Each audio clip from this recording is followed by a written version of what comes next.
नमस्कार, मैं प्रिया। आज है 22 मई। खबरों की तरफ बढ़ने से पहले एक नजर सुर्खियों पर। बिहार में अब जल्दी सॉल्व होंगे मामले। बिहार में भूमि सर्वेक्षण पूरा करने से पहले सरकार करने जा रही है एक और काम। प्रजनन दर में बिहार पहुंचा पहले पायदान पर। कांस फिल्म फेस्टिवल में मैथिली का डंका। सुप्रीम कोर्ट अब सुब्रत रॉय मामले में इस दिन करेगी सुनवाई। अब चले बढ़ते हैं बिहार की 25 बड़ी खबरों की ओर विस्तार से। बिहार में अब जल्दी सॉल्व होंगे मामले। बिहार के थानों में लंबित कांडों के निपटारों के लिए अनुसंधानकर्ता पुलिस पदाधिकारियों की संख्या बढ़ाई गई है। डीजीपी एसके सिंघल ने संविदा के आधार पर होने वाली नियुक्ति में इसके लिए तेजी लाने को कहा है, जिससे ही पदाधिकारियों की संख्या बढ़ाई जा सके। इसके साथ ही इस दौरान उन्होंने अनुसंधान कार्यों की तकनीकी बाधाओं को दूर कर कांडों का निष्पादन तेजी से कराने का भी निर्देश अपने अफसरों को दे दिया है। इसको लेकर पुलिस मुख्यालय में एसके सिंघल ने थानों का निरीक्षण करने वाले वरीय अधिकारियों के साथ बैठक की। अफसरों ने कांडों के लंबित रहने के पीछे पुलिस अफसरों की कमी, प्रोन्नति में हो रही देरी और तालमेल की कमी को बड़ा कारण बताया। साथ ही ये भी बताया गया है कि जिलों और थानों में कांडों के अनुसंधान का काम संतुलित रूप से आवंटित नहीं किया जा रहा है। आज बिहारी पहचान में हम बात करेंगे प्रभात रंजन सरकार की। प्रभात रंजन सरकार को उनके आध्यात्मिक नाम श्री से जाना जाता है और उनके शिष्यों के लिए बाबा के रूप में जाना जाता है। एक आध्यात्मिक गुरु, भारतीय दार्शनिक, योगी, लेखक, कवि, संगीतकार और वो भाषाविद थे। सरकार 1955 में आनंद मार्ग के संस्थापक थे। एक आध्यात्मिक और सामाजिक संगठन जो ध्यान और योग में निर्देश प्रदान करता है। भारत के 7वें राष्ट्रपति ज्ञानी जैल सिंह ने सरकार के बारे में कहा है कि प्रभात रंजन सरकार भारत के महानतम आधुनिक दार्शनिकों में से एक थे। सरकार की साधना प्रणाली को एक रूप में वर्णित किया गया है। वैदिक और तांत्रिक दर्शन का व्यवहारिक संश्लेषण। उन्होंने भौतिकवाद और पूंजीवाद की निंदा की और ब्रह्मांड को माइक्रो साइकिक शंकु के परिणाम स्वरूप वर्णित किया था। बिहार के चनपटिया के कपड़े अब बिकेंगे मलेशिया, कतर और दुबई में। यूट्यूब पर एक स्टार्टअप जोन चनपटिया के बारे में आपने भी सुना होगा। इसी की जानकारी जैसे ही विदेशी पटल पर पड़ी तो वहां भी प्रोडक्ट की मांग बढ़ती जा रही है। अब खबर के अनुसार मलेशिया, इंडोनेशिया, कतर और दुबई के टेक्सटाइल क्षेत्र के बड़े व्यापारियों ने उद्यमियों से संपर्क साधा है और करोड़ों रुपए के sari, lehenga, shirt, T shirt, jacket, track suit आदि का ऑर्डर भी दिया है। ऑर्डर मिलने के बाद स्टार्टअप जोन के उद्यमी खासे उत्साहित है। शुक्रवार को डीएम से मिलने पहुंचे उद्यमियों ने कहा कि चनपटिया स्टार्टअप जोन की ख्याति विदेशों तक में पहुंच गई है। उद्यमियों ने बताया कि विदेशों में जितना ऑर्डर मिला है उतना प्रोडक्शन करने में और मशीनें लगानी होंगी। बिहार में भूमि सर्वेक्षण पूरा करने से पहले सरकार करने जा रही है एक और काम। बिहार में सरकारी परियोजनाओं के लिए अर्जित जमीन का दाखिल खारिज संबंधित विभाग के नाम से होगा। इसको लेकर राजस्व एवं भूमि सुधार विभाग के अपर मुख्य सचिव ब्रजेश मेहरोत्रा ने भू अर्जन पदाधिकारियों को इससे संबंधित सारी जानकारी साझा की है, जिसके तहत उन्होंने कहा है कि रिकॉर्ड में जमीन अधिग्रहण करने वाले विभाग का नाम दर्ज कर पुराने रैयतों का नाम हटा दे। उन्होंने युक्त निर्देश दिया है, जिसके तहत उन्होंने आगे कहा कि रिकॉर्ड जमीन अधिग्रहण करने वाले विभाग का नाम दर्ज कर पुराने रैयतों का नाम हटा दे। ये निर्देश उन जिलों को खास करके दिया गया है जहां भूमि सर्वेक्षण अंतिम चरण में है। ऐसे जिलों की कुल संख्या 20 है। प्रजनन दर में बिहार पहुंचा पहले पायदान पर। नेशनल फैमिली हेल्थ सर्वे 5 की हालिया रिपोर्ट में बिहार के कई पहलू खुलकर सामने आए हैं। इसी कड़ी में सर्वे के रिपोर्ट में बिहार में फर्टिलिटी रेट देश भर में सर्वाधिक है। हालांकि पिछले 5 साल में ये 3.30 से घटकर 2.98 पर आ गई है, लेकिन देश के नेशनल फर्टिलिटी रेट 2.17 से ये अब भी काफी अधिक है। बिहार में सरकार की तरफ से दावा किया जा रहा है कि आगामी 10 साल में फर्टिलिटी रेट 1% कम करने पर सरकार काम कर रही है। रिपोर्ट की माने तो परिवार नियोजन के लिए महिलाओं के बीच गर्भ निरोधक विधियों का उपयोग मेघालय में सबसे कम है। इसके बाद मिजोरम और बिहार का स्थान है। राज्यों में गर्भ निरोधक विधि का उपयोग मेघालय में 27%, मिजोरम में 31% और बिहार 56% में सबसे कम है। Indian oil corporation limited IOCL ने निकाली रिक्तियां। Indian oil corporation limited IOCL ने सीनियर मेडिकल ऑफिसर के 35 पद पर अतिरिक्त मुख्य चिकित्सा अधिकारी के 8 पद पर आवेदन की मांग की है। इन पदों के लिए अनुशासन की बात करें तो इसमें स्त्री रोग और प्रसूति, सामान्य चिकित्सक, सामान्य सर्जन, विकृत विज्ञान, बाल चिकित्सा, हड्डी रोग, कार्डियोलॉजी, संज्ञाहरण, ENT, नेत्र विज्ञान, रेडियोलॉजी है। वहीं शैक्षणिक योग्यता की बात करें तो प्रासंगिक अनुसंधान में MS, MD, PG डिप्लोमा और 10 साल तक का कार्य अनुभव होना अनिवार्य है। इच्छुक और योग्य उम्मीदवार आवेदन करने की अंतिम तारीख 16 जून 2022 तक आधिकारिक वेबसाइट www.iocl.com पर जाकर आवेदन भर सकते हैं। इसके साथ ही आप इन पदों से जुड़ी तमाम जानकारी नीचे डिस्क्रिप्शन बॉक्स में दिए गए URL से जाकर ले सकते हैं। बिहार के जिलाधिकारियों के लिए सरकार ने जारी किया नया निर्देश। बिहार के जिलाधिकारी अगर छुट्टी पर जाने की सोच रहे हैं तो उन्हें सामान्य प्रशासन विभाग को लिखित रूप से सारी जानकारी देनी पड़ेगी। साथ ही बताना होगा कि अवकाश के दौरान वो किस शहर में रहने वाले हैं। यानी कि अब जिलाधिकारियों को हर हाल में अपने गंतव्य की जानकारी देनी होगी। इसको लेकर सामान्य प्रशासन विभाग ने निर्देश जारी कर दिया है। आवेदन में सभी लोगों से नाम की सही जानकारी भी देने की बात कही गई है। सामान्य प्रशासन विभाग की तरफ से जिलाधिकारियों के लिए जारी निर्देश में कहा गया है कि प्रायः यह देखा जाता था कि जिलाधिकारी द्वारा मुख्यालय या फिर राज्य से बाहर की यात्रा की अनुमति के लिए जो आवेदन दिया जाता है उसमें गंतव्य स्थल का नाम ही नहीं रहता, जबकि ऐसे आवेदन पत्रों में गंतव्य स्थल का नाम हर हाल में रहना चाहिए। बिहार के कई जिलों में बारिश की संभावना। बिहार में बारिश की आशंका जताई जा रही है। मौसम विभाग की तरफ से मिली जानकारी के अनुसार बिहार के सभी जिलों में अलग अलग स्थानों पर बारिश दर्ज की जा सकती है। मौसम विज्ञान केंद्र पटना की माने तो आज बिहार के सभी 38 जिलों में बारिश होने की आशंका है। इतना ही नहीं, बारिश के साथ साथ मेघ गर्जन, वज्रपात और 40 से 50 किलोमीटर प्रति घंटे की रफ्तार से तेज हवाएं चलने का भी पूर्वानुमान है। मौसम विभाग ने शनिवार के सुबह 9:28 पर अलर्ट जारी किया कि पूर्वी चंपारण, सीतामढ़ी, शिवहर, मधुबनी और सुपौल जिले के कुछ भाग में बारिश होने की संभावना जताई गई है। इन जिलों के कुछ स्थानों पर तेज हवा के साथ वज्रपात की भी संभावना है। कांस फिल्म फेस्टिवल में मैथिली का डंका। फ्रांस के कांस फेस्टिवल की चर्चा इन दिनों काफी ज्यादा हो रही है। इसी फेस्टिवल में जहां कलाकारों के कपड़ों की चर्चा हो रही है तो वहीं मैथिली भाषा का भी डंका देखने को मिला। मैथिली भाषा में बनी फिल्म धुइन को फ्रांस के कांस में चल रहे 75वें कांस फिल्म फेस्टिवल में शामिल करने का काम किया गया है, जो बिहार समेत मैथिली भाषी लोगों के लिए गर्व की बात है। वहीं मैथिली फिल्म का चयन से यहाँ के फिल्मकारों में काफी उत्साह है। 26 मई तक चलने वाले फिल्म महोत्सव में देश विदेश की अब कई फिल्मों को चयनित करने का काम किया गया है, जिसे फिल्म महोत्सव के दौरान निर्णायक मंडल देखेंगे और बेस्ट फिल्म को अवार्ड से सम्मानित किया जाएगा। आपको बता दें कि कांस फिल्म फेस्टिवल 2022 में भारत से 6 फिल्मों का चयन किया गया है। सुप्रीम कोर्ट अब सुब्रत रॉय मामले में इस दिन करेगा सुनवाई।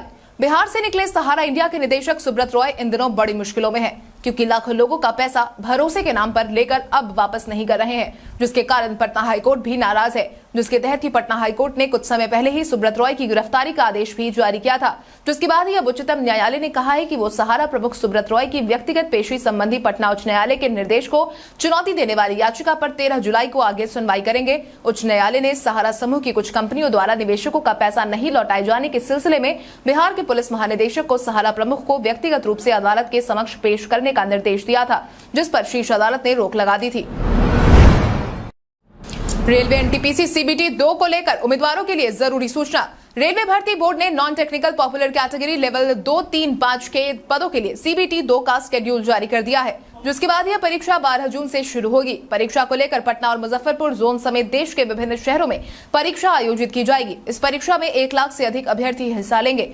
आरआरबी के चेयरमैन ने अभ्यर्थियों से कहा है कि नवीनतम अपडेट के लिए केवल आरआरबी की आधिकारिक वेबसाइट www.rrbcdg.gov.in पर जाकर सूचना प्राप्त कर सकते हैं। लेवल 2 में जूनियर क्लर्क, कम टाइपिस्ट, अकाउंट क्लर्क, सह टाइपिस्ट आदि के 658, लेवल 3 के कमर्शियल सह टिकट क्लर्क आदि के 269 और लेवल 5 में गुड्स कार्ड, सीनियर कमर्शियल सह क्लर्क के 2587 पद है।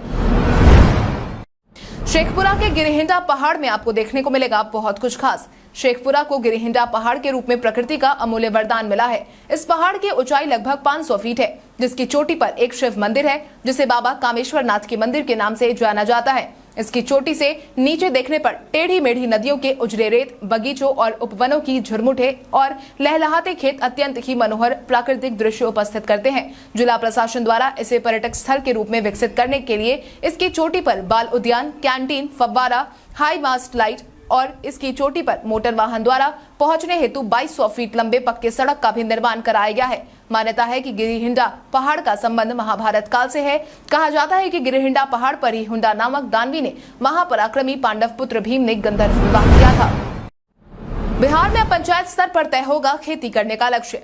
बिहार में अब खेती का लक्ष्य तय होने वाला है। हालांकि ये पहले की भांति लक्ष्य अनुमान के आधार पर तय नहीं होगा, बल्कि पंचायत स्तर पर अधिकारी जाकर किसानों से बात कर नया लक्ष्य तय करने वाले हैं। इसी खरीफ से इसकी शुरुआत हो गई है। इसके लिए 3600 कृषि कर्मियों को जिम्मेदारी भी दे दी गई है, जिसकी पूरी कमान बिहार ऐप के माध्यम से ऑनलाइन होने वाली है। बिहार में कृषि का रकबा और उत्पादन के टारगेट के लिए कृषि विभाग ने इस बार एक नया प्रयोग शुरू किया है। जिन पंचायतों की जिम्मेदारी जिन कर्मियों को दी गई है, वो अपने क्षेत्र के हर गाँव में खुद जाएंगे। वहां से किसानों से बात कर फसल फसलवार रकबा तय करेंगे। इस साल कितने रकबे में धान और मक्के के साथ दूसरी फसलों की खेती करने का फैसला किसानों ने किया है, इसकी जानकारी लेकर कर्मी ऐप पर डाल देंगे।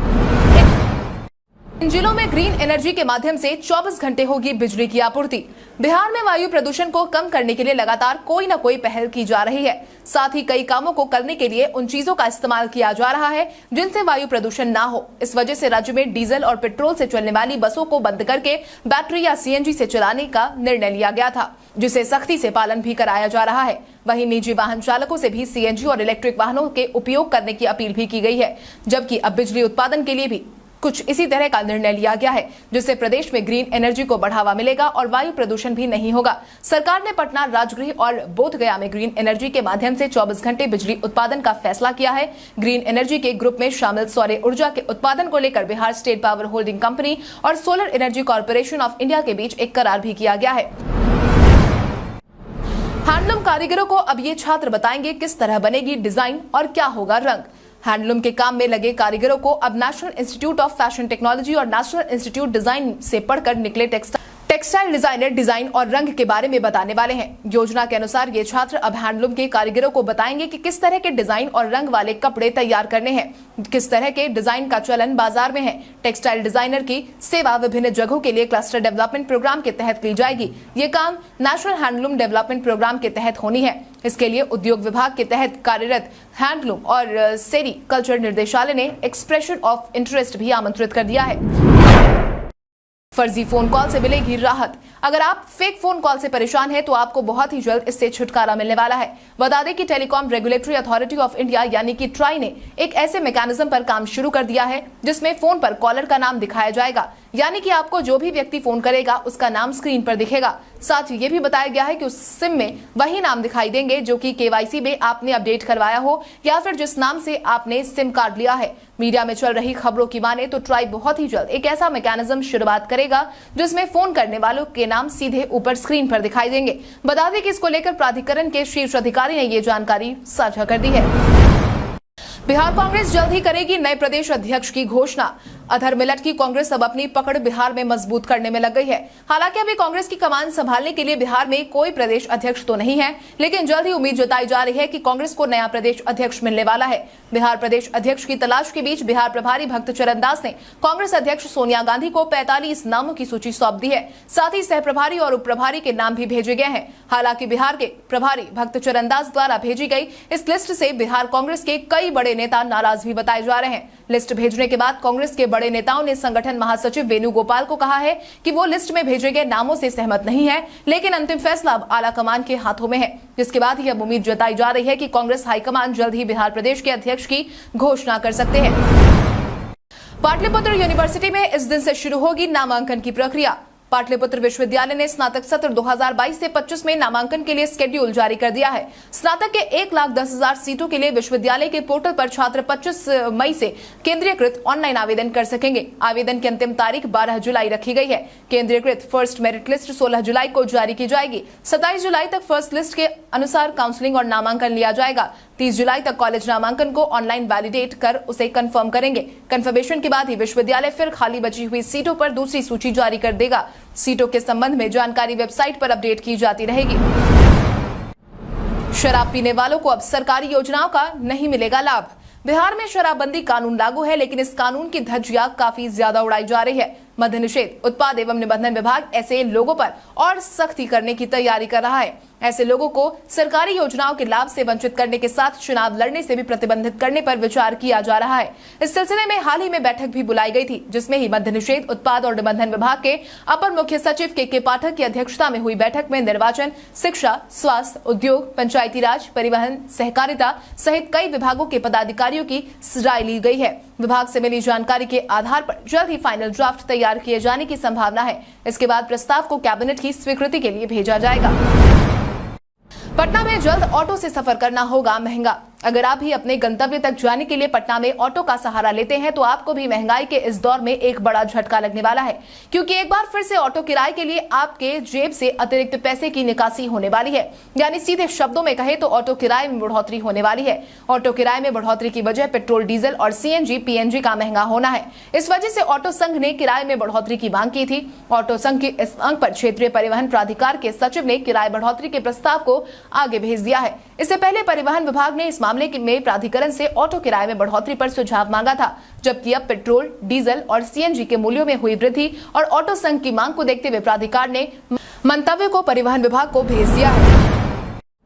पूर्व के वार्ड क्रियान्वयन और प्रबंधन समिति पर लगी रोक। बिहार पंचायत आम निर्वाचन 2021 के घोषित निर्वाचन परिणाम के उपरांत नवगठित वार्ड क्रियान्वयन प्रबंधन समिति की तरफ से महत्वपूर्ण संचिका, कागजात, रोकड़ पंजी, वित्तीय लेन देन आदि का काम करने वाले हैं, जिसकी घोषणा बिहार सरकार के पंचायती राज मंत्री सम्राट चौधरी ने की है। इस दौरान उन्होंने कहा कि अगर राज्य के अंदर किसी भी प्रकार की सूचना मिलती है तो उनके खिलाफ विधि सम्मत उचित कार्रवाई होगी। चौधरी ने बताया कि जिला पंचायत राज पदाधिकारी और जिलों से प्राप्त आंकड़ों के अनुसार अद्यतन नवगठित के मात्र 30% वार्डों का ही लेखा जोखा और अन्य अभिलेखों का हस्तांतरण किया गया है। सीबीआई की छापेमारी के बाद तेज प्रताप यादव ने भरी हुंकार। राजद सुप्रीमो लालू प्रसाद यादव के पटना समेत कई अन्य ठिकानों पर सीबीआई ने छापेमारी की। तेज प्रताप ने छापेमारी के बाद ट्वीट कर सीबीआई पर ही तंज कसा था। उन्होंने कहा कि हम यदुवंशी गाय पालने वाले लोग हैं, हमारे यहाँ बहुत सारा गोबर है, ले जाओगे क्या। शनिवार को भी उन्होंने एक ट्वीट जारी किया जिसमें उन्होंने यादवों की ताकत की चर्चा की है। भगवान श्री कृष्ण के विराट रूप की तस्वीर पोस्ट करते हुए तेज प्रताप ने लिखा, यादव की ताकत से पूरा ब्रह्मांड डोलता है, ये हम नहीं हमारा इतिहास बोलता है। भारत के इतिहास में आज की तारीख कई कारणों से दर्ज। गवर्नर जनरल लॉर्ड वेलेस्ली ने एक आदेश के तहत दिल्ली के मुगल बादशाह के लिए एक स्थायी प्रावधान की व्यवस्था की। दलाई लामा ने 2001 में तिब्बत की आजादी की मांग छोड़ी। गणितज्ञ श्रीनिवास वर्धन को 2007 में नॉर्वे का अबेल पुरस्कार प्रदान किया गया। धार्मिक और सामाजिक विकास के क्षेत्र में सबसे अग्रणी राजा राममोहन रॉय का जन्म 1774 में हुआ। हिंदी और रूसी साहित्य के आधुनिक सेतु निर्माताओं में से एक मदन लाल मधु का जन्म 1925 में हुआ। भारत में सूर साम्राज्य का संस्थापक और महान योद्धा शेर शाह सूरी का निधन 1545 में हुआ। भारत के प्रारंभिक कम्युनिस्ट नेताओं में से एक श्रीपाद अमृत डांगे का निधन 1991 में हुआ। विश्व जैव विविधता दिवस को आज ही के दिन मनाया जाता है। पेट्रोल 9.50 रुपए सस्ता तो एलपीजी पर 200 रुपए की सब्सिडी। पेट्रोल डीजल की आसमान छूती कीमतों के बीच नरेंद्र मोदी सरकार ने आम लोगों को बड़ी राहत देने वाला कदम उठाया है। सरकार ने पेट्रोल पर लगने वाले एक्साइज ड्यूटी में 8 रुपए की कटौती कर दी है, जबकि डीजल पर लगने वाली एक्साइज ड्यूटी में 6 रुपए की कटौती की है, जिसके बाद पेट्रोल 9.50 रुपए प्रति लीटर सस्ता हो गया है, जबकि डीजल 7 रुपए सस्ता हो गया है। केंद्रीय वित्त मंत्री निर्मला सीतारमण ने शनिवार को ट्वीट करके इस बात की जानकारी दी है। साथ ही वित्त मंत्री ने कहा है कि इस साल भी मोदी सरकार प्रधानमंत्री उज्ज्वला योजना के 9 करोड़ लाभार्थियों को प्रति सिलेंडर 200 रुपए की सब्सिडी देगी। इससे गरीब माता बहनों को फायदा होगा। सरकार के इस फैसले से एक साल में करीब 6100 करोड़ रुपए के राजस्व की हानि होगी। आरसीबी के लिए वरदान साबित हुई मुंबई, दिल्ली को 5 विकेट से दी मात। आईपीएल 2022 के 69वें मैच में मुंबई ने दिल्ली को 5 विकेट से मात दे दी। इस हार के साथ ही दिल्ली प्लेऑफ की रेस से बाहर हो गई है। वहीं आरसीबी ने प्लेऑफ का टिकट कटा लिया है। अब 25 मई को होने वाले पहले एलिमिनेटर में आरसीबी की टीम लखनऊ के खिलाफ खेलती हुई नजर आएगी। मैच में पहले बल्लेबाजी करते हुए दिल्ली ने मुंबई को 160 रनों का टारगेट दिया था। मुंबई ने आखिरी ओवर में इस टारगेट को पूरा कर लिया। मुंबई के लिए सबसे ज्यादा रन ईशान किशन ने बनाए। उन्होंने सिर्फ 35 गेंदों में 48 रनों की पारी खेली। वहीं आखिरी ओवर में टिम डेविड ने धमाकेदार बल्लेबाजी की और सिर्फ 11 गेंद में 34 रन बना दिए। हमारे द्वारा पूछे गए सवाल का जवाब आप में से बहुत सारे यूजर ने हमें कमेंट करके दिया था, उसके लिए आपका बहुत बहुत धन्यवाद। आप में से जिन यूजर ने हमारे सवालों का सही जवाब दिया है उनके नाम है उगन शर्मा, रंजीत मिश्रा, रेखा सिंह, केशव कृष्णा, गौतम कुमार, कल्याणी चौधरी, रविंद्र पासवान, केशव कुमार, उमाशंकर एंटरटेनमेंट, अज्जू भाई, कृष्णा कुमार, अतीक खान, प्रवीण कुमार और राजीव कुमार। आप इसी तरह हमारे सवालों का जवाब देते रहे। हम हर दिन वीडियो के अंत में आपका नाम लेने की पूरी कोशिश करेंगे। तो चलिए बढ़ते हैं आज के सवाल की ओर। आज का सवाल कुछ इस प्रकार है, आपके अनुसार बिहार की नीतीश सरकार जमीन संबंधी मामलों का निपटारा करने में सफल हुई है या नहीं? अपने जवाब में कमेंट करके जरूर बताएं। बिहार की बड़ी खबरों से अपडेटेड रहने के लिए हमारे YouTube चैनल को सब्सक्राइब करें और बेल आइकन दबाना ना भूलें। धन्यवाद।